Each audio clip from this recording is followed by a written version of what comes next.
তুমি আজকে পড়াশোনা করতেছো না, আজকে তুমি পরিশ্রম করতেছো না, তুমি এমন কিছু কাজ করতেছো যেগুলো তোমাকে আনন্দ দিচ্ছে, যেটা তোমার ভালো লাগতেছে।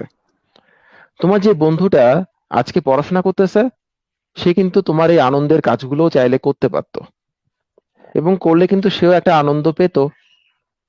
সে এই আনন্দটা থেকে বঞ্চিত হলো, নিজেকে বঞ্চিত করে রাখলো।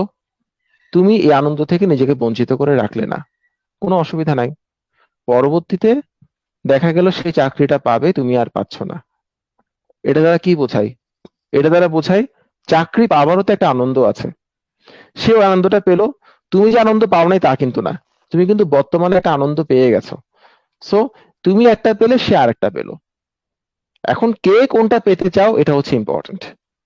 তোমার যদি মনে হয় আমার চাকরি পাওয়ার আনন্দের দরকার নাই, আমি এখন লাইফটাকে এনজয় করে নিই আমার মতো করে, দ্যাটস গুড, কোনো অসুবিধা নাই।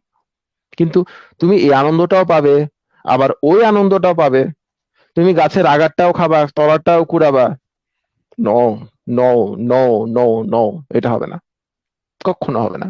আগেও হয় নাই, এখনো হচ্ছে না, ভবিষ্যতেও হবে না। তোমাকে একটা আনন্দ পেতে হলে আর একটা আনন্দ ছাড় দিতে হবে।